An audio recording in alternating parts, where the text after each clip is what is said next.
So what I'm going to share with you is one of the most moving lessons in the entire Quran for myself personally. Allah Azza wa Jal begins by saying, وَجَاهِدُوا فِي اللَّهِ حَقَّ جِهَادِهِ. He calls upon us to struggle as much as we can with no goal before us except Allah. But then He added a qualification which is extremely difficult to live by. Struggle for the sake of Allah and struggle with no goal before you except Allah as is worthy of that struggle. Struggle for me as I deserve it. So Allah in this ayah says you have to struggle, and your struggle has to be worthy of the fact that you're struggling for Allah. Now as soon as Allah does that, I am completely left baffled, because no Muslim that I know or myself ever pray to Allah like he deserves it.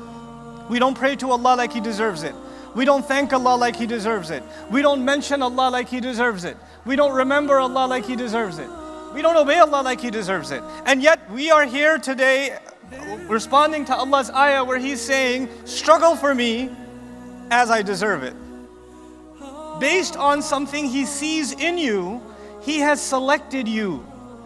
That's what Allah says in ijtiba. Ijtiba is used when you select something based on its qualifications. So He has gathered all of us, every one of us that says La ilaha illallah, every one of us that says Muhammadur Rasulullah sallallahu alaihi wasallam. Every one of us thinks we hear the first part of this ayah, I am not qualified to work for Allah like He deserves. And He says, actually, there is something in you that you might not even see yourself, but He sees in you, and based on that, He gave you the honor of saying La ilaha illallah. This is not from you, He chose you.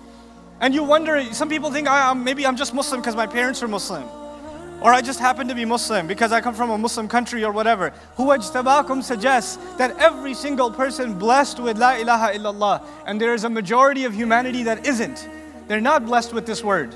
They're not blessed with this truth. Allah sees something in the people of La ilaha illallah, and that is why they were chosen. Not one Muslim sitting here can say, I'm worth nothing, or I have no value, because Allah Himself said about every member of this ummah, huwa ijtabakum.